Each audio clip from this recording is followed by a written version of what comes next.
चलिए क्लास शुरू करते हैं। इंट्रोडक्टरी संविधान की बेसिक क्लास की चरण में 2 क्लास बाकी हैं, उसके बाद टॉपिक में जाएंगे। उससे पहले मैं नए छात्रों को सूचना दे दूं,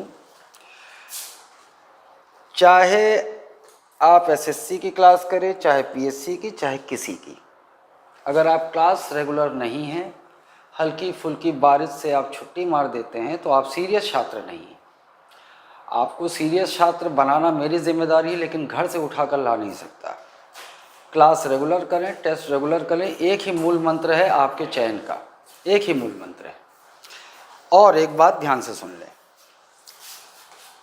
आज तक मैंने ग्रेजुएशन बेस्ड एग्ज़ाम की क्लास चलाई है और मुझसे ज़्यादा चयन छत्तीसगढ़, अनुपात तो छोड़िए, अनुपात तो छत्तीसगढ़ में सबसे ज़्यादा है। अनुपात समझ रहे हैं, हज़ार में 50 छात्र अधिक होता है कि 100 में 20 छात्र अधिक होता है, यह अनुपात परसेंटेज निकाल के समझ लीजिएगा। दूसरी बात, दुर्ग भिलाई की बात करें तो दुर्ग भिलाई में यहाँ कोई संस्थान नहीं है जिसकी औकात इतनी हो कि मुझसे अधिक पीएससी प्री का चयन दे दे। वो चयन की कहानियाँ, वो टेस्ट सीरीज़, मॉक इंटरव्यू से चयन फ़ोटो प्राप्त करना, ये कुटिलता ब्यूरोक्रेट्स नहीं करता, ना मेरे खून में है। मैंने सामान्य छात्रों को तैयार कर रिज़ल्ट लिया, वो भी क्लास करता हुआ प्रमाणित चयन, और कोई देता हो, खुली चुनौती है, ये कोई नई बात नहीं है। हमेशा मैं कहता हूँ, चाहे उड़ान हो, सृजन हो, चाहे द्रोणाचार्य हो, चाहे दिल्ली आईएएस हो, चाहे कोको हो, कोई हो, आप लोगों को बहुत सारी चीज़ें पता नहीं है। कभी मेरे यूट्यूब में चले जाइएगा और कोचिंग के फॉल्स सिलेक्शन के प्रोपेगेंडा, कैसे छात्रों को झूठे प्रचार कर, झूठे चयन की कहानियाँ सुनाकर फांसा जाता है, आप समझ जाएंगे, है ना। मैं इतना प्रचार नहीं करता, लाखों रुपए का प्रचार करूं लगाकर ताकि छात्रों से किसी भी तरह पैसे वसूलूं, ये मेरे खून में नहीं है। चयन मुझसे ज़्यादा किसी का नहीं है, खुली चुनौती देता हूं, और किसी में हिम्मत हो तो सामने आकर मुझे गलत साबित कर ले। कोई नहीं कर सकता, क्योंकि वो झूठ पर संस्थान चलाते हैं और मेरी कोचिंग चलती है सिद्धांतों पर। जो मैं कहता हूँ वो यदि आप नहीं कर सकते तो आप सीजीपीएससी तो भूल जाइए, आप किसी एग्ज़ाम में कुछ नहीं कर पाएंगे, ठीक है। और इस वर्ष से मैं ग्रेजुएशन से निचले एग्ज़ामों के बैच भी शुरू कर रहा हूँ, वहाँ भी आपको कूड़े के भाव में रिज़ल्ट दिखाऊंगा। 1-1.5-2 साल में जो रिज़ल्ट मेरा होता है वो किसी का नहीं है, ठीक है। तो क्लास रेगुलर रही है, वरना भूल जाइए, सीजीपीएससी एससी आप जो कल्पना है आपकी भूल जाइए। आइए क्लास आगे बढ़ाते हैं। ये है बड़ा गोला, बड़ा गोला, इसे आप क्या समझेंगे? भारत, ये भारत है। जब भी मैं संविधान की भाषा में संघ बोलूं या केंद्र बोलूं, आपके कल्पना में ये बड़ा गोला यानी कि भारत आ जाना चाहिए। इस भारत के अंदर आप ऑलरेडी अब तक जान चुके हैं 28 राज्य के गोले होंगे और 8 संघ शासित प्रदेश के गोले होंगे ना। एक उदाहरण ले लेता हूं मैं एक राज्य का, 28 राज्य और 8 संघ शासित प्रदेशों में मैं एक राज्य का उदाहरण ले लेता हूं। ये एक राज्य है, समझ लीजिए, हम छत्तीसगढ़ यान तो सीजी, एक राज्य का उदाहरण ले लिया मैंने। अब आइए, ये जो बड़ा गोला है, इसके लिए हमारे पास एक संरचना है जिसे हम कहते हैं संसद। जिसे हम क्या कहते हैं? संसद,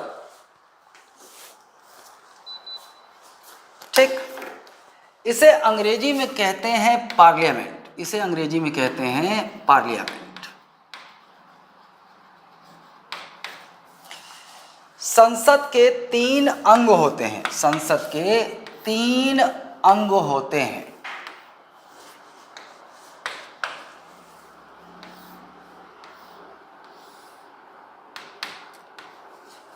एक को कहते हैं हम लोकसभा,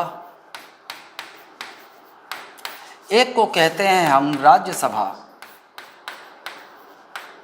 और एक पद होता है राष्ट्रपति का, एक पद होता है राष्ट्रपति का। तो संसद के कितने अंग होते हैं? 3, या यूँ कह सकते हैं कि संसद इन 3 अंगों से मिलकर बनती है, लोकसभा, राज्यसभा और राष्ट्रपति, जिसमें ये 2 सदन है, 2 सदन है जिसमें होते हैं सदस्य। जिसमें कौन होते हैं? सदस्य, इसमें होते हैं सदस्य, ठीक। और एक पद होता है राष्ट्रपति का, जिसमें कोई भी महिला जो भी चुनाव जीते, बाद में समझ जाएंगे आप, महिला हो, पुरुष हो या ट्रांसजेंडर हो, वो इस पद पर बैठता है। संसद के इन तीनों अंगों में राष्ट्रपति को अभिन्न अंग कहा जाता है। राष्ट्रपति को अभिन्न अंग कहा जाता है। President of India is an integral part of parliament.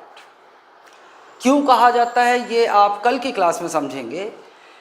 बस इतना मैं कह देता हूँ कि राष्ट्रपति की स्वीकृति के बिना कोई कानून नहीं बनता, इसलिए राष्ट्रपति को अभिन्न अंग कहा जाता है।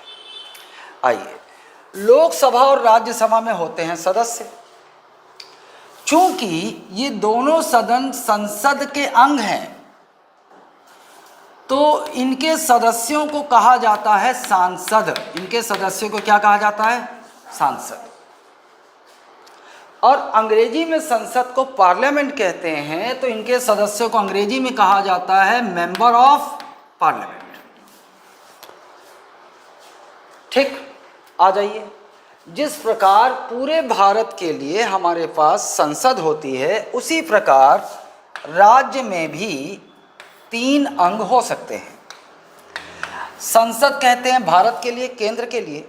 राज्य को कहते हैं विधान मंडल। राज्य में क्या कहा जाता है? विधान मंडल या राज्य की विधायिका, या राज्य की विधायिका कहा जाता है, जिसे अंग्रेजी में कहते हैं स्टेट लेजिस्लेचर। State legislature. अब भैया पूरे भारत के लिए तो एक ही संरचना है संसद, तो उसका नामकरण कर दिया गया। देखो, इसे हम कहते हैं केंद्रीय विधायिका। इसे हम क्या कहते हैं? केंद्रीय विधायिका। केंद्रीय विधायिका, सेंट्रल लेजिस्लेचर। Central legislature. और ये होती है राज्य की विधायिका। ये होती है राज्य विधायिका। राज्य विधायिका, जिसे हम कहते हैं स्टेट लेजिस्लेचर। देखो, आप ये तो जानते हो ना, हमारे यहाँ 2 सरकारें होती हैं। एक पूरे भारत के लिए सरकार होती है, जिसे हम केंद्र सरकार कहते हैं ना, और एक राज्य में सरकार होती है। केंद्र में जो सरकार होती है उसका मुखिया कौन? प्रधानमंत्री। राज्य में जो सरकार होती है उसका मुखिया कौन? मुख्यमंत्री। इतना तो आपको पता होगा। अब केंद्र सरकार के लिए विधि बनाने का काम करेगी केंद्रीय विधायिका। केंद्र सरकार के लिए विधि बनाने का कार्य कौन करेगी? केंद्रीय विधायिका। केंद्र सरकार के लिए विधि निर्माण क्या करेगी? ये विधि निर्माण, यानी कि कानून का निर्माण कौन करती है? केंद्रीय विधायिका।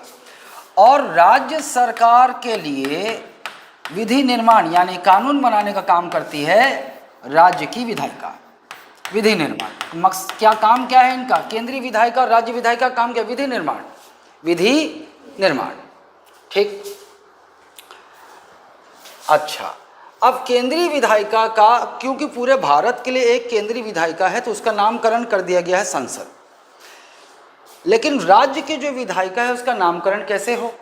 क्योंकि 28 राज्य हैं, तो हम क्या कहेंगे? छत्तीसगढ़ विधानमंडल या छत्तीसगढ़ विधायिका, मध्य प्रदेश विधानमंडल या मध्य प्रदेश विधायिका, पंजाब विधानमंडल या पंजाब विधायिका। समझ गए आप? राज्य का नाम ले लीजिए तो समझ जाएंगे कि वो राज्य की विधायिका की बात हो रही है। अच्छा, अब जिस प्रकार यहाँ लोकसभा है, संसद के एक अंग के रूप में लोकसभा है, उसी प्रकार राज्य में होती है विधानसभा। ये जो सदन है इसका नाम क्या है? विधानसभा। इसे विधानसभा कहा जाता है। जिस प्रकार राज्यसभा संसद के एक अंग के रूप में है, उसी प्रकार राज्य में होती है विधान परिषद। विधान परिषद। विधान परिषद। जिस प्रकार राष्ट्रपति का एक पद होता है संसद के अंग के रूप में, उसी प्रकार राज्य में एक पद होता है राज्यपाल का, जिसे हम गवर्नर कहते हैं। राज्यपाल। बात समझ गए? देखो, जैसे पूरे भारत के लिए हमारे पास, पूरे भारत के लिए में केंद्र सरकार होती है, भारत सरकार जिसे हम कहते हैं, उसके लिए विधि बनाने का काम केंद्रीय विधायिका करती है ना। और केंद्रीय विधायिका को नाम दिया गया है क्या? संसद। संसद के 3 अंग होते हैं, लोकसभा, राज्यसभा और राष्ट्रपति, जिसमें ये दोनों सदन हैं, हाउस हैं, जिसके अंदर कौन होते हैं, सदस्य होते हैं, और एक पद होता है राष्ट्रपति का। ठीक, संसद के 3 अंग, या आप ये बोलिए कि संसद इन तीनों से मिलकर बनती है। अब जिस प्रकार केंद्र सरकार के लिए विधि बनाने का काम केंद्रीय विधायिका यानी कि संसद करती है, उसी प्रकार राज्य में भी सरकार होती है, और राज्य सरकार के लिए विधि बनाने का काम उस राज्य की विधानमंडल या उस राज्य की विधायिका करती है। नाम कैसे लेंगे? मान लो छत्तीसगढ़ सरकार की विधायिका, तो बोलेंगे छत्तीसगढ़ विधानमंडल या छत्तीसगढ़ विधायिका। मध्य प्रदेश की सरकार की विधायिका, तो हम बोलेंगे मध्य प्रदेश विधानमंडल या मध्य प्रदेश विधायिका। जिस प्रकार संसद के 3 अंग होते हैं, लोकसभा, राज्यसभा और राष्ट्रपति, उसी प्रकार राज्य की विधानमंडल, किसी राज्य की विधानमंडल या किसी राज्य की विधायिका में 3 अंग हो सकते हैं। ध्यान से सुनिए, मैं क्या बोल रहा हूँ, 3 अंग हो सकते हैं। यहां मैं कह रहा हूं कि संसद के 3 अंग होते हैं, फिक्स है, 3 अंग होते ही होते हैं। लेकिन जब मैं किसी राज्य में जाऊं और राज्य की विधानमंडल की बात करूं, तो मैं कहता हूं 3 अंग हो सकते हैं, मतलब तीनों अंग हो जरूरी नहीं है। तो कोई एक अंग है जो गच्चा देगा, वो ये है विधान परिषद। इसका अर्थ ये हुआ कि सभी राज्यों की विधानमंडल में विधान परिषद हो जरूरी नहीं। तो एक सवाल बनता है कि भैया वो कौन कौन से राज्य हैं जहां विधान परिषद है। एक सवाल बनता है, उस पर बाद में जाते हैं, पहले इधर आइए। विधानसभा को बोलते हैं लेजिस्लेटिव असेंबली, इसको अंग्रेजी में क्या बोलते हैं, लेजिस्लेटिव असेंबली, और इसे कहते हैं लेजिस्लेटिव काउंसिल, इसे कहते हैं लेजिस्लेटिव काउंसिल कहते हैं। यहाँ भी सदस्य होते हैं, आपने सुना होगा, इसको अंग्रेजी में कहते हैं लेजिस्लेटिव असेंबली। तो यहाँ के सदस्य को क्या बोलेंगे, मेंबर ऑफ लेजिस्लेटिव, एमएलए यहाँ होता है। पिक्चरों में बहुत सुना होगा एमएलए एमपी, मोर काका एमपी है, मोर काका एमएलए, लेकिन आपको पता नहीं चलता होगा कि साला वो है कहाँ। एमपी यहाँ होता है, संसद के किसी सदन का सदस्य एमपी कहलाता है, और किसी राज्य विधानमंडल के विधानसभा का सदस्य एमएलए कहलाता है, जिसे हम हिंदी में कहते हैं विधायक। आप सामान्य भाषा में यूं समझ लीजिए कि ये डीएसपी है और ये एसपी है। ये छोटा पद है, ये बड़ा पद है। केंद्र में सदन का सदस्य है तो बड़ा पद है, और राज्य विधानमंडल में किसी सदन का सदस्य है तो छोटा पद है। क्लियर? यहां भी सदस्य होते हैं, तो इन्हें कहा जाता है MLC, member of legislative council. लेकिन छत्तीसगढ़ में हम ये सुनते ही नहीं सुनते हैं, क्योंकि छत्तीसगढ़ के विधानमंडल में विधान परिषद नहीं है। फिर उस पिछले सवाल पे चलते हैं कि विधान परिषद सारे राज्य की विधानमंडल में हो जरूरी नहीं। तो भैया वो कौन कौन से राज्य हैं जहां विधान परिषद विद्यमान है, ये सवाल बनता है।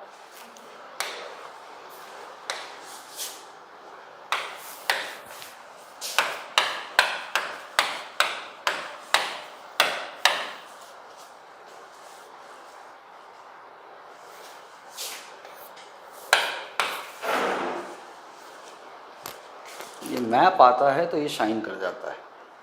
आइए, ये इंडिया का नक्शा है।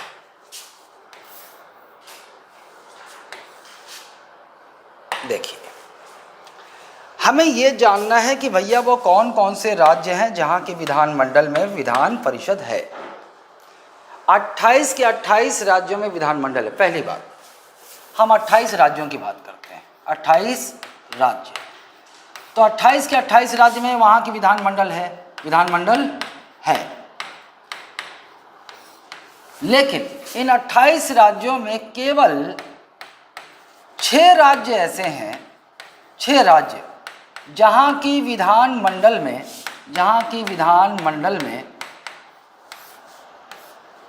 विधान परिषद है। क्या है? विधान परिषद, लेजिस्लेटिव काउंसिल है। अब वो 6 राज्य पहले देखिए।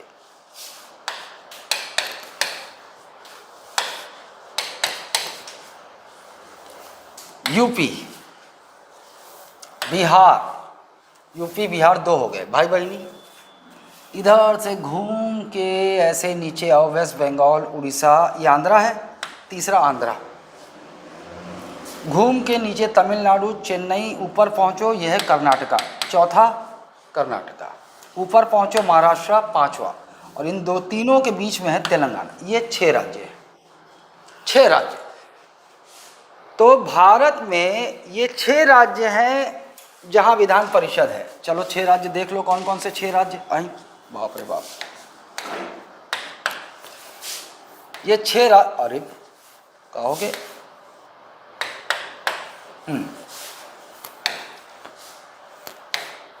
ये 6 राज्य देख लीजिए आप। यूपी, बिहार, फिर घूम के आओ नीचे आंध्रा, आंध्रा से फिर नीचे से घूम के ऊपर की ओर चढ़ो, जैसे ऊपर चढ़े केरला से ऊपर कर्नाटका, कर्नाटका से ऊपर महाराष्ट्र, और इन तीनों के बगल में लगा हुआ तेलंगाना। ये 6 राज्य हैं जहां विधान परिषद है। इसका मतलब यह है कि यही वो 6 राज्य हैं जहां विधानसभा भी है, जहां विधान सभा भी है, परिषद भी है और राज्यपाल भी है। और मतलब क्या हम कह सकते हैं कि भारत में 28 राज्यों में यही वो 6 राज्य हैं जहां की विधानमंडल में तीनों अंग विद्यमान हैं। विधानसभा है, विधान परिषद है और राज्यपाल है। बाकी बचे 22 राज्य की स्थिति क्या है? बाकी 6 हो गया, बाकी जो बचे 22 राज्य वहाँ की विधानमंडल में, वहाँ की विधानमंडल में केवल 2 अंग हैं, केवल 2 अंग हैं। मतलब क्या क्या है? विधानसभा तो होगा ही होगा, विधान सभा और राज्यपाल। ये बात क्लियर है कि नहीं? कोई शंका यहाँ तक? 28 राज्यों में केवल 6 राज्य ऐसे हैं जहाँ की विधानमंडल या विधायिका में तीनों अंग विद्यमान हैं। विधानसभा भी है, विधान परिषद भी है और राज्यपाल भी। बाकी बचे जो 22 राज्य हैं वहाँ पर केवल 2 अंग हैं वहाँ की विधानमंडल के, विधानसभा और, मतलब विधानसभा सारे राज्यों में है लेकिन विधान परिषद केवल 6 राज्यों में। केवल अंतर यही है ना। ओके, ये तो बात हो गई राज्यों की। अब बात कर लेते हैं हम संघ शासित प्रदेशों के। संघ शासित प्रदेश 8 जानते हो ना? तुम नहीं आए थे कल, वीडियो देखे हो? हैं? दिन भर में आधा ही वीडियो देखा? कहाँ? अच्छा, संघ शासित प्रदेश में आ जाए। संघ शासित प्रदेश, ये आप जान चुके हो पिछली क्लास में। संघ शासित प्रदेश किसे कहते हैं? कितने हैं संघ शासित प्रदेश? 8। अब इनकी बात कर लेते हैं क्विक। आपको पता है संघ शासित प्रदेश, एक जम्मू कश्मीर, एक लद्दाख, तीसरा यहाँ पर है चंडीगढ़, यहाँ पर है चंडीगढ़, फिर दिल्ली, दादर नागर हवेली, दमन दीव, लक्षद्वीप, पुदुचेरी और पिछली क्लास में जान चुके हो। चलिए, संघ शासित प्रदेश सबसे ऊपर जम्मू कश्मीर, एक और बगल में लद्दाख, लद्दाख से नीचे उतरे हो चंडीगढ़, चंडीगढ़ से नीचे उतरे दिल्ली, ये उत्तर 4 ऊपर हो गए। बगल में दमन दीव, दादर नागर हवेली, और नीचे आओ लक्षद्वीप, एक और बगल में पुदुचेरी, ए साइड पुदुचेरी, और ओकर औ बगल में अंडमान निकोबार। ये 8 हैं। 8 संघ शासित प्रदेश में विधानमंडल कहाँ है? सवाल क्या है? अब हम राज्य तो समझ चुके, अब 8 संघ शासित प्रदेश में विधानमंडल कहाँ है? जम्मू कश्मीर, दिल्ली, पुडुचेरी, केवल ये 3। मतलब यहीं पर आपको मिलेंगे विधान मंडल। संघ शासित प्रदेशों में विधान मंडल कहाँ मिलेंगे? यहीं मिलेंगे आपको विधान मंडल, यहाँ है। राज्यों में तो सब जगह विधान मंडल है। वहाँ सवाल अटका इसमें कि विधान परिषद कहाँ कहाँ है, विधान मंडल सब में है। लेकिन जब संघ शासित प्रदेश में हम आए तो हमारे सामने सवाल हुआ कि भैया क्या सभी संघ शासित प्रदेशों में विधान मंडल है? नहीं, केवल 3 ही संघ शासित प्रदेश हैं जहाँ विधान मंडल है, स्टेट लेजिस्लेचर है। जम्मू कश्मीर, दिल्ली, पुडुचेरी। जम्मू कश्मीर, दिल्ली, पुडुचेरी। जम्मू कश्मीर ये है ना, जम्मू कश्मीर, दिल्ली, पुडुचेरी, केवल ये 3 जगह है। अब विधानमंडल है तो विधानसभा होगी। विधानमंडल है मतलब ये तय है क्या होगा, वहाँ विधानसभा होगी।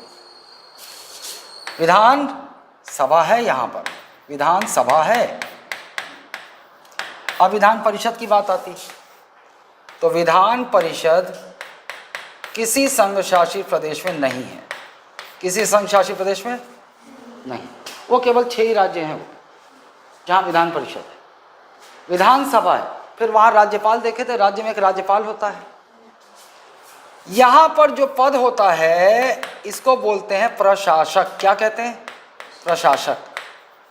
यहाँ प्रशासक कहा जाता है। संघ शासित प्रदेश में जो राज्यपाल का पद जो राज्यों में है वो संघ शासित प्रदेश में क्या कहलाता है? प्रशासक। प्रशासक, जिसे अंग्रेजी में कहते हैं एडमिनिस्ट्रेटर। क्या कहते हैं इसे? एडमिनिस्ट्रेटर। एडमिनिस्ट्रेटर। ठीक, क्लियर है कि नहीं? कहीं शंका है तो तुरंत। ठीक है। अब एक सवाल और बनता है, ये जो प्रशासक हैं इनके अलग अलग संघ शासित प्रदेशों में अलग अलग पदनाम हैं, अलग अलग पदनाम हैं। जैसे यही प्रशासक कहलाता है उपराज्यपाल। क्या कहलाता है? उपराज्यपाल, या फिर लेफ्टिनेंट गवर्नर। प्रशासक का पदनाम लेफ्टिनेंट गवर्नर या उपराज्यपाल। लेफ्टिनेंट बोलते हैं ना, लेफ्टिनेंट। लेफ्टिनेंट बोलते हैं लेकिन स्पेलिंग ये है। हम लोग बोलते हैं लेफ्टिनेंट। बाहर जाओगे ना वो लोग ये नहीं बोलते लेफ्टिनेंट, वो लोग बोलते हैं लेफ्टिनेंट। लेफ्टिनेंट। हम लोग बोलते हैं कर्नल, वो लोग बोलते हैं कॉर्नल। यह स्पेलिंग जो कर्नल कर्नल बोलते हो ना, स्पेलिंग वो है। कहाँ आर कहाँ है? वहाँ हम लोग बहुत सारे शब्दों का उच्चारण ही गलत करते हैं। उच्चारण गलत करते हैं तो उसकी स्पेलिंग अगर कभी आ जाए हमारे सामने तो हम गलत ही सोचेंगे। वो लोग किसी हॉलीवुड मूवी में देखना तो वो लोग कर्नल नहीं बोलते, वो बोलते कॉर्नल, स्कॉट, कॉर्नल, कॉर्नल। हम लोग बोलते कर्नल। हम लोग बोलते हैं लेफ्टिनेंट, वो लोग बोलते हैं लेफ्टिनेंट ना। तो अंग्रेजी हम लोग इतना खतरनाक बोलते हैं। एक आए कार, हम बचपने से गलत बोलते हैं। हिंदुस्तान का 99.9% लोग इसको पढ़ेंगे कार, जबकि इसका उच्चारण है का। बस आर आएगा ही का। आई हैव अ का। इसको भी 99.9% क्या पढ़ते हैं? हमन टूर में जाते हैं, टूर, जबकि इसका उच्चारण है टूआ। बस आर तक पहुंचना ही नहीं है, इसका उच्चारण है टूआ। हमन टूआ पे जाते हैं, we are going on a tour ना। तो सीखोगे, क्योंकि हम अगर देखो किसी शब्द का सही स्पेलिंग लिखना हो तो हमें सही उच्चारण पता होना चाहिए। लेकिन समस्या ये है कि हिंदी का उच्चारण, तो हिंदी जो लिपि है ना, देवनागरी लिपि, वो बहुत स्पष्ट और सबसे शानदार लिपि है। उसमें हमें पता है जैसा उच्चारण हो रहा है वैसे ही लिखेंगे ना, जैसा उच्चारण हो रहा है वैसे ही लिखेंगे। लेकिन अंग्रेजी साला ये बड़ा टेढ़ा मेढ़ा लैंग्वेज, जैसा उच्चारण हो रहा है वैसा स्पेलिंग नहीं है। हम बोलेंगे मंथन तो हमें पता है मंथन, जैसा उच्चारण हो रहा है उसी प्रकार हम लिखेंगे। तो हिंदी इसीलिए सबसे शानदार भाषा है, इसमें क्लैरिटी है, मंथन कोई। लेकिन साला ये ऐसे ही शब्द यहाँ बोले जाएं तो देखो, कॉर्नर, ल्यूटनंट, टूर, इसको टूआ पढ़ते हैं, कार आर साइलेंट हो जाता है, का पढ़ते हैं, ये दोनों जगह आर साइलेंट हो गया। क्यों आर साइलेंट हो गया? वॉवल के बाद आर आता है तो साइलेंट हो जाता है। बहुत सारे नियम हैं इसके, जबकि हमारे हिंदी में इतने नियम है ही नहीं उच्चारण में और लिखने में, और अंग्रेजी में बहुत। इसीलिए तो बोलते हैं अंग्रेजी इज़ अ फनी लैंग्वेज। अब आइए, ये जो प्रशासक हम कह रहे हैं, प्रशासक इसीलिए कहा जा रहा है कि अलग अलग संघ शासित प्रदेशों में प्रशासक का जो पद नाम है अलग अलग हो सकता है, इसीलिए प्रशासक कहा जा रहा है। अब देखते हैं इन्हीं प्रशासकों में से कुछ संघ शासित प्रदेश हैं जहां के प्रशासक का पद नाम होता है लेफ्टिनेंट गवर्नर, उपराज्यपाल। सवाल ये बन जाएगा, चलो देख लेते हैं। ऊपर देखा तो जम्मू कश्मीर, ओकर बगल में लद्दाख, ये हो गया 2। नीचे आओ दिल्ली, और नीचे आओ पुदुचेरी, और एकर बगल में अंडमान निकोबार। मतलब 8 में से 5 संघ शासित प्रदेश ये रहे जहाँ के प्रशासक को पद नाम क्या है? उपराज्यपाल। नक्शे में देखो, बड़ा आसान रहेगा। 1 2 हम क्या देख रहे हैं? प्रशासक का पद नाम उपराज्यपाल। 1 2 कलर नहीं बदले जल्दी। 1 2 दिल्ली, 3 4 5। आसान है, 4 ऊपर हैं, 4 में से 3 ऊपर ही हैं। दिल्ली, जम्मू कश्मीर, लद्दाख, दिल्ली, और 2 इधर के। इधर का कोई किस्सा ही नहीं, उधर का ये याद रहेगा, पुदुचेरी अंडमान इधर है। 5 हो गए, बाकी बचे 3। 3 क्या क्या बचे? 3 बचे, एक चंडीगढ़ बचा यहाँ पर, चंडीगढ़, एक बचा चंडीगढ़, दादर नागर हवेली दमन दीव यहाँ बचा, लक्षद्वीप बचा। ये तीनों जगह के जो प्रशासक होते हैं इनको केवल सिंपल राज्यपाल कहा जाता है। सिंपल, जैसे राज्यों में राज्यपाल कहते हैं वैसे ही यहाँ भी यहाँ कहा जाता है राज्यपाल। ठीक, let's have a quick rewind. Bharat में कितने राज्य हैं? 28। क्या 28 के 28 राज्य में विधानमंडल है? सवाल ये है। क्या 28 के 28 राज्यों के विधानमंडल में तीनों अंग हैं? नहीं है। ऐसे कितने राज्य हैं जहां की विधानमंडल में तीनों अंग हैं?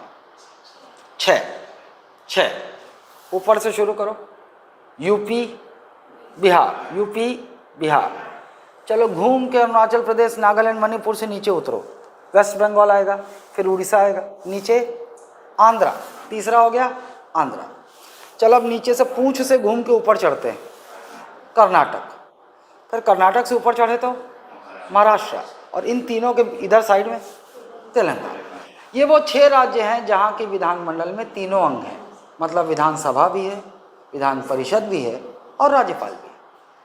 तो इन्हीं 6 को एक और तरीके से याद रखना है, केवल ये वो 6 राज्य हैं जहाँ की विधानमंडल में विधान परिषद है ना। बाकी बचे 22 राज्य। 22 राज्यों की विधानमंडल में कितने अंग हैं? 2। क्या क्या है? विधानसभा और विधानमंडल में विधानसभा है और राज्यपाल, यही है। अब आ जाते हैं हम संघ शासित प्रदेशों में। कितने संघ शासित प्रदेश है भारत में? 8। क्या 8 संघ शासित प्रदेशों में विधानमंडल है? नहीं, 8 में नहीं। केवल 3 संघ शासित प्रदेश हैं जहां विधानमंडल है। वो कौन कौन से हैं? सबसे ऊपर जम्मू कश्मीर, दूसरा दिल्ली, तीसरा पुदुचेरी। 3 ही संघ शासित प्रदेश हैं जहां विधानमंडल है, जम्मू कश्मीर, दिल्ली, पुदुचेरी। ठीक, ये क्लियर हो गया। मतलब विधानमंडल है मतलब विधानसभा होगी। अच्छा, अब सवाल ये पैदा होता है, विधानमंडल तो पता लग गया हमको, विधान परिषद, क्या संघ शासित प्रदेशों में विधान परिषद है? नहीं, विधान परिषद केवल वही 6 राज्य में है। यहाँ इन 3 संघ शासित प्रदेशों के विधानमंडल में केवल 2 अंग हैं, विधानसभा है और राज्यपाल के स्थान पर प्रशासन। राज्यपाल के स्थान पर प्रशासन, मतलब इन 3 संघ शासित प्रदेशों में विधानसभा है और एक पद है प्रशासक का। फिर अगला सवाल पैदा होता है, प्रशासक क्यों बोल रहे हैं? क्योंकि भाई संघ शासित प्रदेशों में अलग अलग संघ प्रदेशों में प्रशासक का नाम अलग अलग है। 5 संघ शासित प्रदेश हैं। अच्छा, प्रशासक क्या 8 में है? प्रशासक 8 में है। विधानमंडल भले 3 में है, लेकिन प्रशासक 8 में होगा। नहीं बताया था, समझ लो, प्रशासक 8 संघ शासित प्रदेश में होगा, लेकिन विधानमंडल केवल 3 में है, जम्मू कश्मीर, दिल्ली, पुदुचेरी, है ना। चलिए, विधान परिषद तो कहीं नहीं है, मतलब पहले 3 की बात कर लेते हैं, विधानसभा होगी और प्रशासक होगा ना। अब हम केवल प्रशासक पे आते हैं। क्या 8 संघ शासित प्रदेश में प्रशासक हैं? है। लेकिन क्या इन प्रशासकों का पद नाम एक ही है 8 में? नहीं। 5 संघ शासित प्रदेश ऐसे हैं जहां प्रशासकों का पद नाम क्या है? लेफ्टिनेंट गवर्नर, जिसे हिंदी में कहते हैं उपराज्यपाल। ठीक, अब वो 5 हमें देखना है कौन से हैं। ऊपर 4 संघ शासित प्रदेश हैं, एक को छोड़ दो बस, चंडीगढ़ को। 3 ऊपर ही हो गए, दिल्ली, जम्मू कश्मीर, लद्दाख, दिल्ली, और बाकी जो 2 बचे इस साइड, याद रखना इसी साइड है, पुडुचेरी, अंडमान निकोबार। ये 5 संघ शासित प्रदेश हो गए जहां प्रशासक का पद नाम क्या है? उपराज्यपाल। बाकी बचे 3 में जो प्रशासक है उनका पद नाम राज्यपाल। जैसे राज्य में राज्यपाल होता है ना, वैसे ही राज्यपाल। यहां तक स्पष्ट है? एंगल बदलें, क्लियर है ना?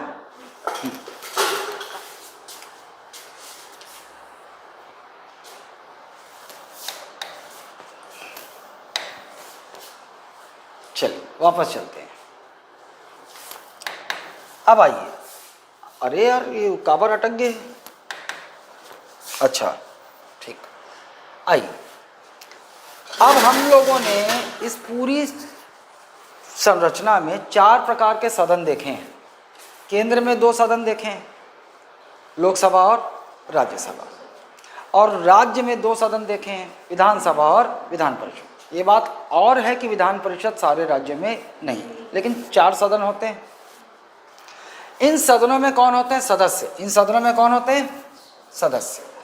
अब एक एंगल है कि सदस्य कितने प्रकार के होते हैं। आइए, जो व्यवस्था आप देख रहे हैं उसमें सदनों में होते हैं सदस्य, है ना। सदनों में कौन होते हैं? सदस्य। सदस्य 2 प्रकार के होते हैं। एक होता है निर्वाचित सदस्य, एक होता है निर्वाचित सदस्य,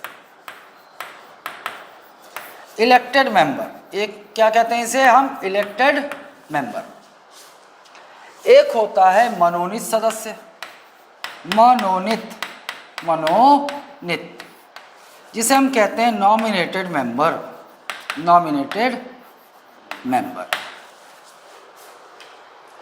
अब जो निर्वाचित सदस्य होता है ये भी दो प्रकार के हो सकते हैं, एक प्रत्यक्ष निर्वाचित, एक अप्रत्यक्ष निर्वाचित। निर्वाचित सदस्य भी कितने प्रकार के? दो, प्रत्यक्ष निर्वाचित, अप्रत्यक्ष निर्वाचित। प्रत्यक्ष निर्वाचित सदस्य उसे कहते हैं जो जनता के मतदान द्वारा चुना जाता है, जनता के मतदान द्वारा चुना जाता है, चुना जाता है, जनता के मतदान द्वारा। 18 साल, आपको पता है भारत में मतदान करने की आयु क्या है? 18 वर्ष पूर्ण हो चुकी हो। जो भी 18 वर्ष के पूर्ण हो चुके हैं उनका मतदाता पत्र बन सकता है और उन्हें ही मतदान का अधिकार है, जिसे हम वयस्क मताधिकार कहते हैं।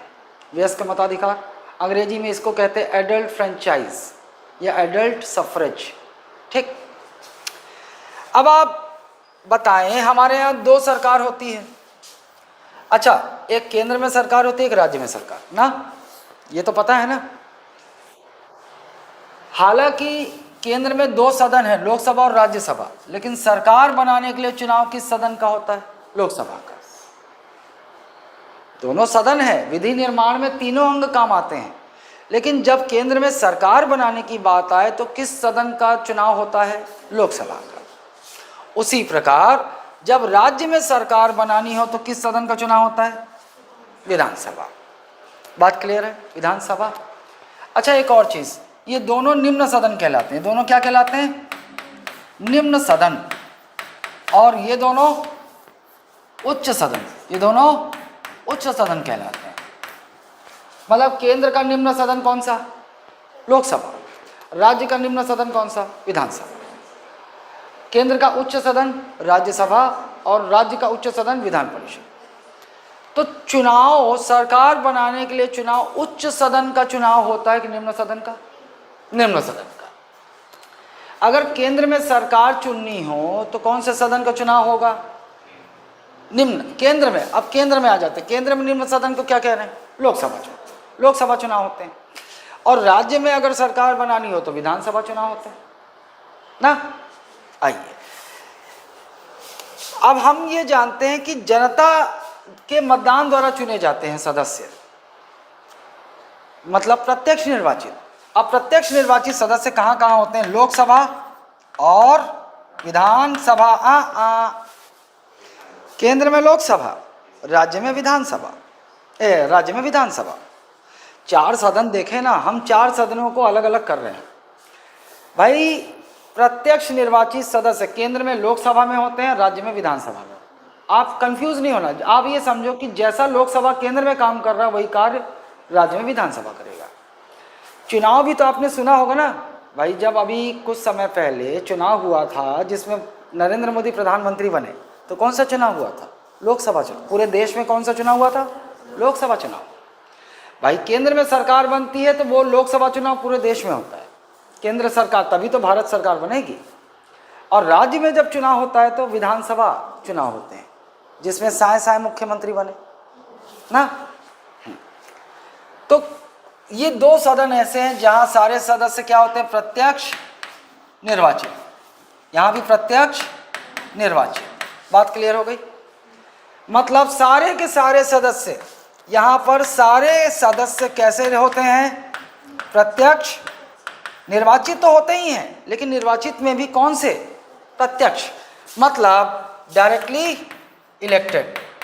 प्रत्यक्ष निर्वाचित तो क्या कहते हैं हम? Directly elected. डायरेक्टली मतलब सीधे जनता मतदान करती है, जिस उम्मीदवार को ज़्यादा वोट मिलता है वो जीत जाता है, अब वो सदस्य बन जाता है। लोकसभा के चुनाव में जिस उम्मीदवार को ज़्यादा मिलेगा वो जीत जाएगा, जो चुनाव लोकसभा का सदस्य बन जाएगा। और विधानसभा चुनाव में जिस उम्मीदवार को ज़्यादा मत मिलेगा वो विधायक बन जाएगा। क्लियर है? और यहाँ पर सारे के सारे सदस्य निर्वाचित होते हैं, मतलब यहाँ पर मनोनीत सदस्य का कोई रोल नहीं। क्या यहाँ मनोनीत सदस्य होंगे लोकसभा विधानसभा में? नहीं। इधर आ जाइए, अप्रत्यक्ष। अब अप्रत्यक्ष निर्वाचित सदस्य मतलब इनडायरेक्टली इलेक्टेड सदस्य, ये होंगे केंद्र में राज्यसभा में, केंद्र में राज्यसभा में और राज्य में विधान परिषद में। मतलब उच्च सदन के सदस्य वो भी निर्वाचित होते हैं, लेकिन कैसे निर्वाचित? अप्रत्यक्ष। अप्रत्यक्ष। अब अप्रत्यक्ष निर्वाचित को हमें समझना है।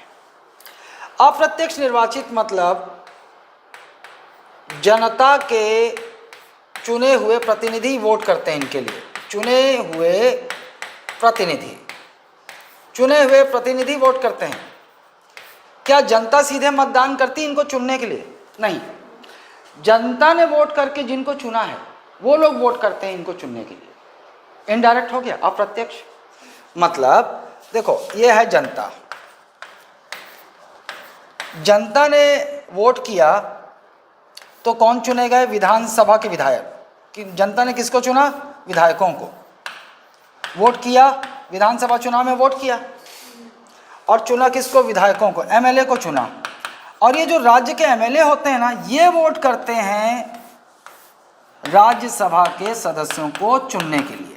आप समझ में आया अप्रत्यक्ष क्यों बोल रहे हैं? क्या जनता ने राज्यसभा के सदस्यों को चुनने के लिए सीधा मतदान किया? जनता ने वोट किया था विधानसभा चुनाव, उन्होंने एमएलए चुने थे और एमएलए वोट करते हैं राज्यसभा के सदस्यों को चुनने के लिए। समझ रहे हो? तो राज्यसभा के सदस्य भी चुने जाते हैं, लेकिन प्रत्यक्ष या अप्रत्यक्ष? अप्रत्यक्ष। तो राज्यसभा के जो सदस्य चुने जाते हैं उन्हें चुनता कौन है? विधायक। विधानसभा के सदस्य विधायक चुनते हैं। समझ गए प्रत्यक्ष और अप्रत्यक्ष? जबकि लोकसभा और विधानसभा में जो सदस्य होते हैं सीधे जनता द्वारा चुने जाते हैं। सुबह सुबह देखो 7 बजे जब वोटिंग होता है, तैयार व्यार होकर मस्त नहा धो के जाते वोट करे पर। समझ गए?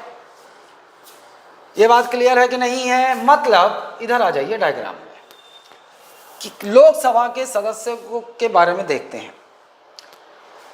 लोकसभा के सदस्य चुने जाते हैं और विधानसभा के सदस्य भी चुने जाते हैं राज्य में। ये सदस्य प्रत्यक्ष चुने जाते हैं कि अप्रत्यक्ष? प्रत्यक्ष। सीधे जनता मतदान करती है इनको चुनने के लिए। क्या इन दोनों सदनों में मनोनीत सदस्य होते हैं? नहीं, खत्म। अब उच्च सदन में आ जाएं। राज्यसभा में भी सदस्य चुने जाते हैं, प्रत्यक्ष चुने जाते हैं क्या प्रत्यक्ष? अप्रत्यक्ष। राज्यसभा के सदस्यों को के चुनाव में मतदान कौन करता है? विधायक। अप्रत्यक्ष। समझ गए आप? इसका अभी थोड़ी देर में बताता हूँ विधान परिषद का। इसका समझ गए?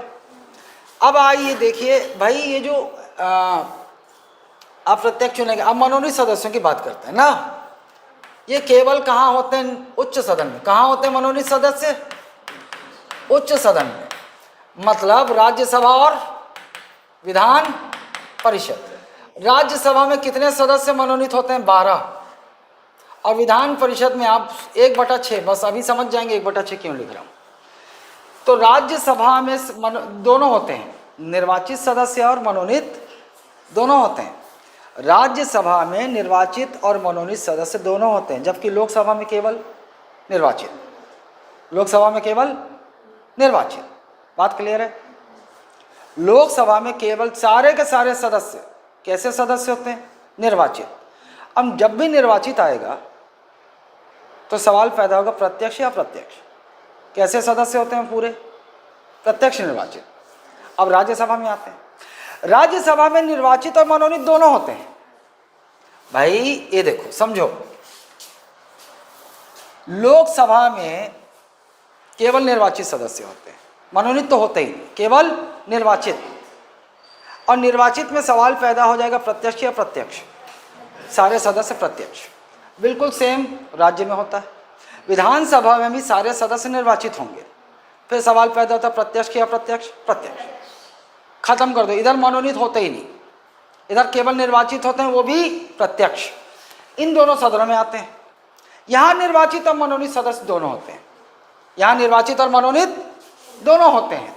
राज्यसभा में भी निर्वाचित और मनोनीत दोनों होंगे और विधान परिषद में भी निर्वाचित और मनोनीत दोनों होंगे। लेकिन निर्वाचित सदस्य जब आया तो सवाल पैदा हुआ प्रत्यक्ष या अप्रत्यक्ष?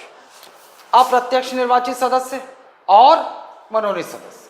यहाँ भी अप्रत्यक्ष निर्वाचित सदस्य और मनोनीत सदस्य। अब पहले मनोनीत पे आते हैं।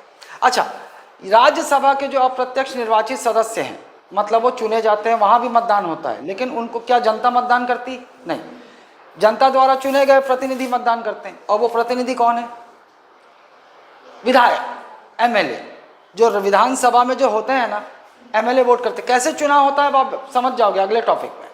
फिलहाल के लिए जो हम समझा रहा हूँ, समझ रहे हो?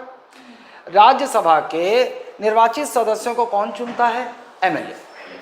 इसीलिए तो अप्रत्यक्ष बोल रहे हैं, जनता सीधे मतदान नहीं कर रही। जनता ने इन विधायकों को चुनाव में मतदान किया था, और इन लोग मतदान करते हैं राज्यसभा के सदस्यों को चुनने के लिए। ये तो फिलहाल इतना ही समझो। कोई शंका है अभी तक? नहीं। अच्छा, राज्यसभा में मनोनीत सदस्य भी होते हैं। कितने होते हैं? 12। राज्यसभा में कितने मनोनीत सदस्य? 12। ठीक। अब सदस्यों की संख्या पे ध्यान दो। लोकसभा में अभी वर्तमान में कितने सदस्य होते हैं? 543। तो पूरे के पूरे 543 प्रत्यक्ष चुने जाते हैं। राज्यसभा में कितने सदस्य होते हैं? 245। कितने सदस्य? 245। इसमें निर्वाचित भी होते हैं और मनोनीत भी होते हैं। यही पढ़े थे ना अभी अपन, निर्वाचित और मनोनीत। लेकिन निर्वाचित कौन से? अप्रत्यक्ष ही प्रत्यक्ष, अप्रत्यक्ष निर्वाचित ना। मनोनीत कितने? 12। माइनस कर दो 245 में से, बाकी बचे जितने अप्रत्यक्ष निर्वाचित। 233 सदस्य अप्रत्यक्ष निर्वाचित। मतलब 233 सदस्यों का चुनाव होता है, तो राज्यों के एमएलए जो होते हैं वो वोट करते हैं। समझ गए आप? विधानसभा के सदस्य एमएलए वोट करते हैं। यहाँ तक क्लियर है? अब आइए ये जो 12 सदस्य जो राज्यसभा में मनोनीत होते हैं, इनके विषय में देखते हैं। राज्यसभा में कितने सदस्य मनोनीत? 12। राज्यसभा के 12 मनोनीत सदस्य कैसे होते हैं? ये पूरे देश भर में ऐसे लोगों को चुना जाता है जिनकी 2 नाक होती है। देखे हो 2 नाक वाले हैं? नहीं, मजाक कर रहा था। 2 नाक वाले ऐसे नहीं हैं। पूरे देश भर में 4 क्षेत्र होते हैं। 4 क्षेत्रों से, जैसे साहित्य, कला, विज्ञान और समाज सेवा। समाज सेवा, ये 4 क्षेत्र होते हैं। साहित्य मतलब लिटरेचर, कला मतलब आर्ट्स, विज्ञान साइंस जानते हैं आप, और समाज सेवा सोशल सर्विस। सोशल सर्विस मतलब देश भर में ऐसे 12 लोग की लिस्ट बनती है जो इन क्षेत्रों में महारत हासिल हो, जिन्हें इन क्षेत्रों में विशेष कार्य किए हों, ऐसे 12 लोगों की सूची बनती है। ठीक।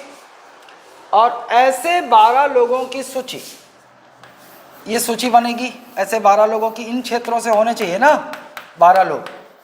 ये सूची बनाता कौन है? ये सूची आप समझ जाओ, केंद्रीय मंत्री परिषद। अभी आप समझ जाओगे आगे अगले क्लास में केंद्रीय मंत्री परिषद क्या होती है। केंद्रीय मंत्री परिषद ये सूची बनाती है 12 लोगों की, और ये भेज देती है किसको? राष्ट्रपति महोदय। किसको? राष्ट्रपति महोदय को। और राष्ट्रपति इन 12 लोगों को साइन करते हैं और सदस्य बना देते हैं। कहाँ का? मनोनीत मतलब मन से बनाए गए सदस्य। कोई चुनाव हुआ क्या? कोई चुनाव नहीं। केंद्रीय मंत्री परिषद ने देश भर से इन 4 क्षेत्रों से, 4 क्षेत्र कौन कौन से हैं? साहित्य, कला, विज्ञान, समाज सेवा। इन क्षेत्रों से जिन्होंने उल्लेखनीय कार्य किया है, ऐसे 12 लोगों की सूची बनाती है। और केंद्रीय मंत्री परिषद किसको भेज देती है? राष्ट्रपति महोदय को। महामहिम राष्ट्रपति महोदय। महामहिम शब्द का इस्तेमाल किया जाता है ना राष्ट्रपति के सम्मान के लिए। महामहिम ना, महामहिम केवल उन्हीं के लिए इस्तेमाल होता है। महामहिम राष्ट्रपति महोदय या महोदया। अभी तो महोदया है, द्रौपदी मुर्मू जी, ठीक। और राष्ट्रपति इन्हें साइन करते हैं और ये 12 सदस्य मनोनीत कर दिए जाते हैं राज्यसभा में। क्लियर है? मतलब संविधान की भाषा में हम कहेंगे कि राष्ट्रपति राज्यसभा में 12 सदस्यों को मनोनीत करते हैं केंद्रीय मंत्रिपरिषद की सलाह पर। किसकी सलाह पर? राष्ट्रपति कहने को सबसे बड़ा पद है देश का, लेकिन जब हम पढ़ेंगे ना तो हमें पता चलेगा वो केवल कठपुतली मात्र है। जो भी केंद्रीय मंत्रिपरिषद, देखो केंद्रीय मंत्रिपरिषद क्या है? केंद्र सरकार का मुखिया कौन? प्रधानमंत्री। लेकिन केंद्र में और भी तो मंत्री होते हैं ना, जैसे रक्षा मंत्री, विदेश मंत्री, प्रधानमंत्री समेत इन सारे केंद्र के में मंत्रियों के समूह को केंद्रीय मंत्रिपरिषद कहते हैं। और केंद्रीय मंत्रिपरिषद का मुखिया भी कौन होता है? प्रधानमंत्री। केंद्र सरकार का मुखिया प्रधानमंत्री, और केंद्र में जितने भी मंत्री हैं उनका मुखिया प्रधानमंत्री। वो भी मंत्री है लेकिन मंत्रियों में प्रधान है, तभी तो बोल रहे हैं प्रधानमंत्री। वास्तव में प्रधानमंत्री मुखिया है केंद्रीय मंत्रिपरिषद का। तो केंद्रीय मंत्रिपरिषद बोल लो या फिर पीएम। चलती पीएम की है, जैसे सबों मंत्रिमंडल बैठे हो और मैं प्रधानमंत्री हूँ, तुम सब ने मीटिंग हो रही है हमारी, तुम सब बोले गुपचुप खाओ, मैं आया, मैं बोला गुपचुप नहीं खाना, चाट खाओ, निर्णय हो गया। मैं प्रधान हूं ना, अंतिम में जो निर्णय मैं करूंगा वही निर्णय। तो केंद्रीय मंत्रिपरिषद बोलिए या फिर प्रधानमंत्री बोलिए, बात एक ही। बात क्लियर है? ठीक। अच्छा, अब आइए, कहाँ घिस, हाँ ये देखिए, दरवाजा बंद करो, ये लोग फटाफट फिर घुस के हल्ला करने लगेंगे। अभी टाइम है, अभी टाइम है, 10 मिनट बाद दरवाजा बंद करो।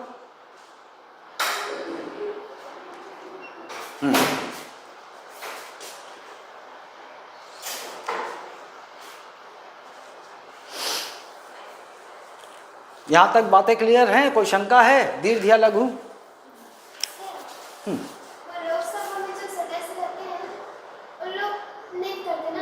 नहीं, वो लोग कहीं वोट नहीं करेंगे।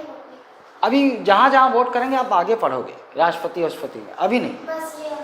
हाँ, जो राज्य के एमएलए होते हैं ना, ये अब स्पष्ट समझ जाओगे। अभी मैं चुनाव करवाऊंगा ना, चुनाव कैसे होता है वहाँ समझोगे इसको। अभी चुनाव करवाया नहीं हो इसलिए अभी आपको पता नहीं। क्लियर है बात? विधान परिषद की बात में आ जाए, इसको अभी पेंडिंग रखो। ये जो चुनाव करवाऊंगा ना तब मैं बताऊंगा विधान परिषद के कितने अप्रत्यक्ष निर्वाचित होते, कितने मनोनीत। ये पेंडिंग रखो, क्योंकि चुनाव, उसके लिए पहले मुझे चुनाव करवाना पड़ेगा, उसको पेंडिंग रखो। ठीक। अभी हम एक दूसरे एंगल पर चलते हैं, कार्यकाल पे। किस पे चलें? कार्यकाल। ये केंद्र में 2 सदन देख लिया आपने और राज्य में 2 सदन देख लिया आपने ना। ये संसद है भैया, संसद के ये तीनों अंग, और ये राज्य की विधानमंडल के तीनों अंग, तीनों अंग। ये राष्ट्रपति हैं, ये राज्यपाल हैं, है ना।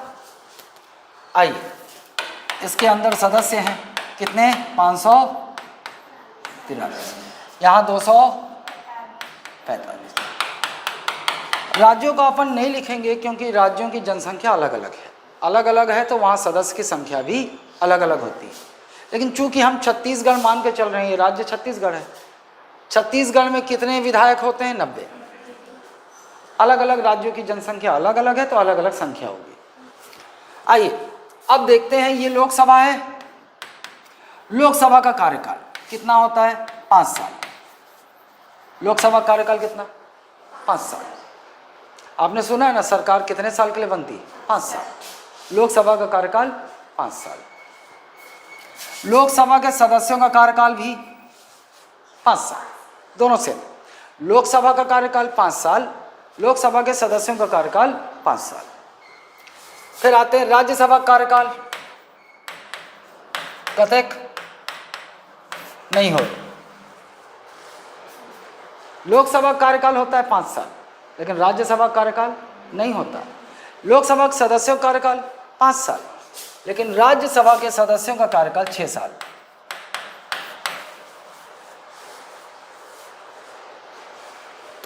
अभी समझाता हूँ कार्यकाल कैसे नहीं है, अभी समझ में नहीं आया होगा। फिलहाल के लिए आप समझो, लोकसभा कार्यकाल 5 साल, लोकसभा के सदस्यों का कार्यकाल 5 साल, राज्यसभा कार्यकाल नहीं होता, राज्यसभा के सदस्यों का कार्यकाल 6 साल। राज्यसभा का कार्यकाल नहीं होता मतलब ये स्थायी सदन है, मतलब ये स्थायी सदन है, परमानेंट हाउस है। लोकसभा का कार्यकाल 5 साल का होता है, मतलब 5 साल के बाद लोकसभा क्या हो जाती, भंग। क्या हो जाती है, भंग, यानी कि लोकसभा का विघटन हो जाता है। क्या हो जाता है, अंग्रेजी में बोलते हैं लोकसभा डिसॉल्व्स, लोकसभा डिसॉल्व्स। 5 साल का कार्यकाल लोकसभा का खत्म, तो लोकसभा क्या हो जाएगी, भंग हो जाएगी, विघटित हो जाएगी, डिसॉल्व हो जाएगी। और चूंकि लोकसभा के सदस्यों का कार्यकाल भी 5 साल होता है, 5 साल हो गया मतलब बाहर हो गए सारे सदस्य, खाली होगी लोकसभा, और लोकसभा खाली मतलब भंग हो गई। बात क्लियर है भाई? लोकसभा का कार्यकाल 5 साल, लोकसभा के सदस्यों का कार्यकाल भी 5 साल, मतलब जो सदस्य बने हैं, सांसद बने हैं, 5 साल के लिए बने। 5 साल खत्म, सांसद बाहर लोकसभा से, लोकसभा हो गई खाली, और उसी अवस्था को अपन क्या बोलेंगे, 5 साल के कार्यकाल खत्म करने के बाद लोकसभा भंग हो गई, खाली ना। फिर चुनाव होगा देश भर में, फिर जो जो जीतेंगे वो लोकसभा के सदस्य बनेंगे, नई लोकसभा कार्यकाल शुरू हो जाएगा। क्लियर है? नई सरकार बनेगी। ठीक, इधर आ जाते हैं। राज्यसभा का कार्यकाल नहीं होता, इसका मतलब राज्यसभा कभी खाली नहीं होगी, हमेशा कोई ना कोई सदस्य रहेगा। इसीलिए तो बोल रहे हैं हम, राज्यसभा का कार्यकाल नहीं होता, और राज्यसभा का कार्यकाल नहीं होता इसीलिए वो कभी भंग नहीं होती। ये कभी भंग होगी क्या? नहीं। तो ये कैसा सदन हो गया? स्थायी सदन। लेकिन ये कैसा सदन हो गया? लोकसभा अस्थायी, टेम्पररी हाउस, अस्थायी सदन हो गया। क्लियर है यहाँ तक? अब ये स्थायी सदन कैसे बना, यहाँ कंफ्यूजन है।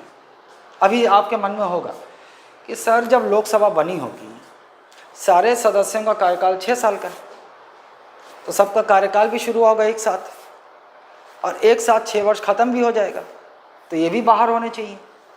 जब 6 वर्ष का कार्यकाल पूरा हो जाएगा, सब बाहर हो जाएंगे, तो राज्यसभा भी तो खाली हो गई। मन में सवाल नहीं आया भाई? यहाँ लोकसभा के सदस्यों का कार्यकाल 5 साल, एक साथ कार्यकाल शुरू हुआ, एक साथ सभी का 5 साल खत्म हो गया, खाली हो गई लोकसभा, लोकसभा भंग। इसीलिए तो लोकसभा कार्यकाल 5 साल बोल रहे हैं। लेकिन राज्यसभा के सदस्यों का कार्यकाल 6 साल है। अगर एक साथ 6 साल का कार्यकाल शुरू हुआ तो एक साथ खत्म भी होगा, एक साथ खत्म होगा तो राज्यसभा भी तो खाली हो जाएगी। तो ऐसी अवस्था में तो राज्यसभा का भी भंग होना चाहिए था। लेकिन मैं बोल रहा हूँ कि राज्यसभा स्थायी सदन है, वो कभी भंग नहीं होती। तो इसकी एक कहानी है। देखो, लोकसभा स्वतंत्रता के बाद इसका गठन हुआ था 3 मई 1952। 3 मई 1952 पहली बार लोकसभा बनी थी, और राज्यसभा का गठन हुआ था 17 अप्रैल 1952। ये डेट है, 17 अप्रैल 1952 को गठन हुआ राज्यसभा का। अब जब 1952 की हम बात कर रहे हैं, हमारे देश के प्रथम राष्ट्रपति कौन थे?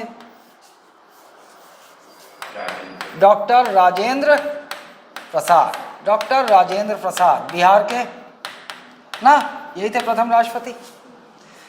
संविधान ने ये जिम्मेदारी, भारत के संविधान ने ये जिम्मेदारी राष्ट्रपति महोदय को सौंप दी कि भैया आप उपाय खोजें कि राज्यसभा को कैसे स्थायी सदन बनाया जाए। ये उपाय खोजने की जिम्मेदारी किसको दी गई? राष्ट्रपति महोदय। अब डॉक्टर राजेंद्र प्रसाद खजवा थे, कैसे करूं कि राज्यसभा स्थायी सदन बने। एक उपाय निकालिस, ये मान लो कि इस समय, मान लेते हैं ना, इस समय राज्यसभा की में अभी वर्तमान में तो 245 है, लेकिन उस समय मान लो जनसंख्या कम थी तो 90 सीट होगी, मान लेते हैं। तो डॉक्टर राजेंद्र प्रसाद ने क्या किया कि 90 सीटों को 3 भागों में बांट दिया, 1/3, 1/3, 1/3, 30-30, मतलब 30-30 हो गए, 30-30 सदस्य बांट दिया। सबके नाम पे चिट बनाई, मतलब 30 लोगों को कार्यकाल 2 साल का मिलेगा, जिसकी किस्मत खराब उसको कार्यकाल 2 साल का मिलेगा, जिसकी थोड़ी सी किस्मत अच्छी तो 1/3 लोगों को 4 साल का मिलेगा, और जिसकी बहुत अच्छी उसको पूरा 6 साल मिलेगा। एक ही बार हुआ, ये लॉटरी सिस्टम एक ही बार होगा शुरुआत में, ऐसा नहीं कि हर 6 साल बाद होगा, एक ही बार। शुरुआत में 1952 में डॉक्टर राजेंद्र प्रसाद ने लॉटरी सिस्टम निकाला। तो जिनकी किस्मत खराब थी 1/3 सदस्यों को 2 साल का मिलेगा, 1/3 को 4 और 1/3 को 6 साल। चिट निकाल दिया। 1952 में शुरू हो गया राज्यसभा, 2 साल बीता, 2 साल हो गया, इनका कार्यकाल खत्म हो जाएगा, ये बाहर चले जाएंगे, बाहर हो गया 2 साल इनका। जैसे बाहर जाएंगे तो नए चुनकर अंदर आ जाएंगे, नए 1/3 अंदर, ये अंदर, ये अंदर और ये बाहर ना। फिर अगला 2 साल देखो, 1956, कितना साल हो गया, 4 साल हो गया, इनकी बारी आ गई। 1956 में ये बाहर, नए 1/3 अंदर, मतलब जितने बाहर जाते उतने को चुनकर फिर से अंदर भेज देते हैं। 2 साल में ये जो नए अंदर आए थे इनका कार्यकाल 0 हो गया, 2 हो गया, 2 साल हो गया, जो नए आए थे 2 साल में तो हो गया ना इनका कार्यकाल 2 साल। जो ये आए अभी कितने हैं, 0 ना, 0 कार्यकाल। 2 साल बाद 1958, 52 से 58, 6 साल हो गए, एकरमन के बारी आ गए, ये बाहर होगी और नए 1/3 अंदर। तब तक ये 4 साल हो गया इनका, ये 0 थे तो ये 2 साल हो गया, और ये अभी क्या है, 0। 1960, 2 साल हो गए, एकरमन के 6 साल हो गए, 6 साल, अब ये बाहर जाही, नए 1/3 अंदर, एकरमन के बढ़ के कथिक हो गए 4 और ये हो गए 2। 1962 में कहा हो केकर बारी आ जी, एकर बारी 6 साल हो गए, ये तो 2 साल होंगे, नए आ गए ना, और ये 6 साल हो जाएंगे, और ये 4 साल, ये बाहर, चक्र बन गया। हर 2 साल में 1/3 सदस्य कार्यकाल पूरा कर रिटायर हो रहे हैं, साइकिल बन गया, हमेशा ऐसे ही होगा। तो राज्यसभा को स्थायी सदन इसलिए बोलते हैं क्योंकि प्रति 2 वर्ष में 1/3 सदस्य अपना कार्यकाल पूर्ण कर रिटायर होते हैं, अपना कार्यकाल पूर्ण कर रिटायर होते हैं, तथा नए 1/3 तथा नए 1/3 चुनकर भेज दिए जाते हैं, चुनकर चुने जाते हैं। समझ गए? क्या कभी राज्यसभा खाली होगी? नहीं होगी।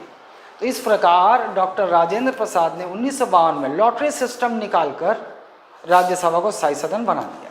और क्या व्यवस्था बन गई कि प्रति 2 वर्ष में राज्यसभा के 1/3 सदस्य अपना कार्यकाल पूर्ण करके बाहर चले जाएंगे और नए 1/3 सदस्य चुनकर अंदर आएंगे। ये चक्र चलता रहेगा, राज्यसभा कभी खाली होगी ही नहीं, इसलिए राज्यसभा हो गई स्थायी सदन। क्लियर है? पक्का है ना? चलो क्लास अब ऊपर से आगे काली बढ़ी। कल भी क्लास होगा नए छात्रों का ना।